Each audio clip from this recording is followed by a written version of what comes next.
Assalamualaikum warahmatullahi wabarakatuh. Saya Alvin Wirawan, perwakilan dari tim SDAA yang terdiri dari beberapa anggota, di antara lain itu ada Anissa Della Savitri, Arman Solihin, dan Muhammad Sandi Firdaus. Di sini saya akan mempresentasikan penjelasan dari model yang kami gunakan dalam proyek kami. Nah, model yang kami gunakan yaitu YOLOV5 dengan beberapa algoritma. Di antaranya itu ada YOLOV5X, YOLOV5M, YOLOV5L, dan YOLOV5N, serta YOLOV5S. Uh, YOLO atau You Only Look Once adalah sebuah famili algoritma deteksi objek yang terkenal karena kemampuannya untuk melakukan deteksi objek secara cepat dan efisien. YOLO V5 adalah versi kelima dari serangkaian model YOLO. Nah, berikut adalah penjelasan singkat tentang beberapa varian dari YOLO V5. Yang pertama ada YOLO V5S atau small. Pada varian YOLO kali ini memiliki ukuran yang lebih kecil dan ringan, serta sesuai untuk aplikasi di mana sumber daya komputasi atau memorinya yang terbatas. Serta YOLO V5S ini lebih cepat, tapi mungkin memiliki kinerja deteksi yang lebih rendah dibandingkan beberapa model yang lainnya. Lalu kedua ada YOLO V5M atau medium. Pada varian YOLO kali ini memiliki ukuran yang sedang dan memiliki model yang standar dari YOLO V5. Nah, serta YOLO V5M ini menawarkan keseimbangan yang baik antara kecepatan dan akurasi. YOLO V5M ini cocok untuk kebanyakan tugas deteksi objek umum. Yang ketiga ada YOLO V5L atau large. Pada varian YOLO kali ini memiliki ukuran yang lebih besar dibandingkan varian YOLO yang sebelumnya, serta memiliki lebih banyak parameter. Lalu YOLO V5L ini cenderung memberikan kinerja deteksi yang lebih tinggi, tapi perlu lebih banyak sumber daya komputasi. Nah, YOLO V5L ini cocok untuk tugas yang membutuhkan tingkat akurasi yang tinggi. Lalu yang keempat itu ada YOLO V5X atau extra large. Pada varian YOLO kali ini memiliki ukuran yang ekstra besar dan memiliki jumlah parameter yang lebih besar lagi. YOLO V5X ini dirancang untuk memberikan akurasi yang sangat tinggi, tetapi memerlukan sumber daya komputasi yang signifikan. YOLO V5X ini cocok untuk tugas deteksi objek yang memerlukan tingkat akurasi yang paling tinggi. Lalu kelima ada YOLO V5M, ada YOLO V5N atau Nano. Nah, pada varian YOLO kali ini memiliki ukuran yang sangat kecil, dirancang untuk perangkat dengan sumber daya terbatas seperti perangkat IoT atau perangkat berdaya rendah. Meskipun ukurannya kecil, dapat memberikan deteksi objek dengan tingkat akurasi yang cukup baik. Kami juga sudah memutuskan model apa sih yang kami gunakan dalam proyek kami, yaitu YOLO V5X.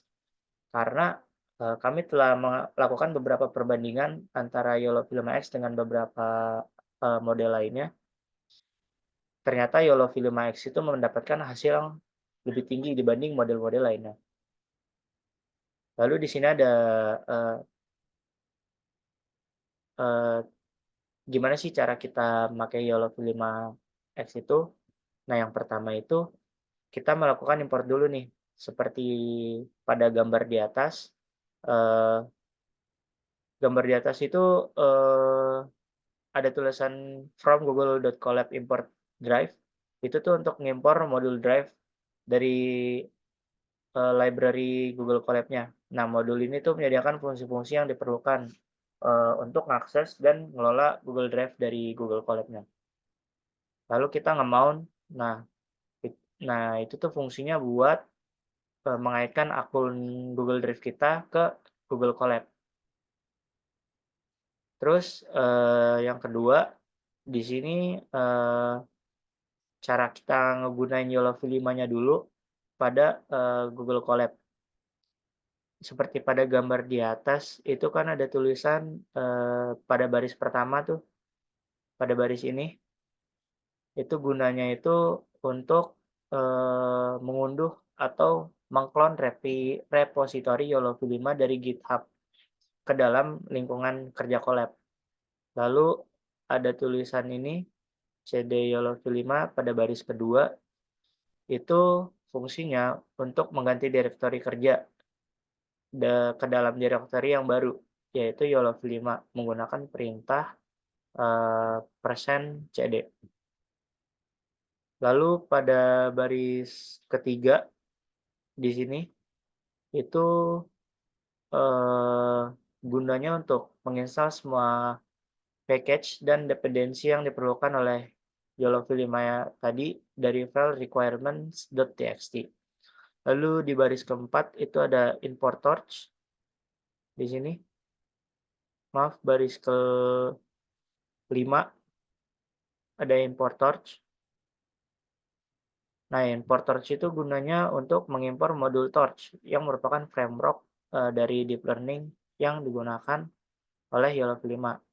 Terus di sini ada di baris berikutnya ada import utils. Itu tuh gunanya untuk pengaturan dan inisialisasi notebook.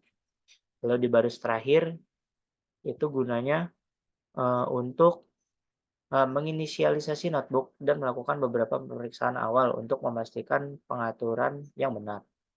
Lalu output yang ditampilkan berupa informasi tentang versi YOLO-V5 yang digunakan, versi Python, versi PyTorch, dan informasi perangkat keras seperti tipe GPU, jumlah CPU, jumlah RAM, dan kapasitas disk yang tersedia.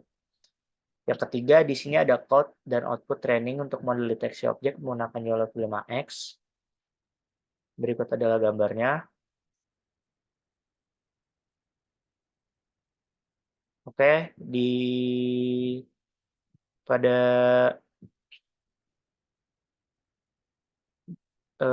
ini di tulisan IMG 640 itu untuk menentukan ukuran gambar input dari 640 kali 640 pixel.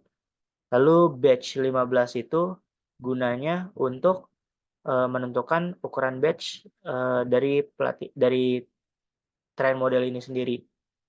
Lalu kita menggunakan epoch 100 itu untuk menentukan jumlah epoch trainingnya. Lalu di baris berikutnya itu untuk menentukan file konfigurasi dataset yang bernama data.yaml yang berisi informasi tentang dataset dan path ke gambar dan label.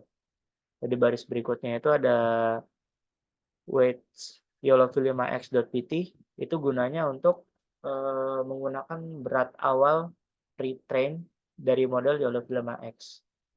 Lalu output yang didapat itu eh, pada setiap epoch model melaporkan penggunaan memori GPU,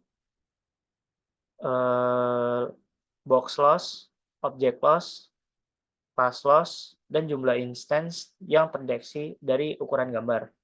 Lalu kemudian ada validasi. Setelah training yang kita lakukan, model diuji pada data validation. Hasil pengujian itu mencakup precision, recall, dan mean average precision dari 50 atau MAP 50 dan mean average precision dari 50 sampai 95 untuk setiap kelas dan secara keseluruhannya. Lalu yang keempat di sini pada gambar di bawah ini merupakan kode dan output validasi untuk model deteksi objek menggunakan YOLO-V5X. Nah, di sini batch 32 itu untuk menentukan ukuran batch yang kita gunakan saat memvalidasi modelnya. Maaf, iya saat memvalidasi. Lalu weights ini untuk menentukan path ke berat terbaik atau best PP dari model yang telah kita train sebelumnya. Lalu berikutnya itu di sini merupakan gunanya itu untuk mengkonfigurasi dataset yang berisi informasi tentang dataset dari path ke gambar untuk kita validasi atau kita validation. Lalu itu ada IMG 640 untuk menentukan ukuran gambar input. berupa 640 kali 640 piksel pada saat, memvalidasi, image-nya atau modelnya.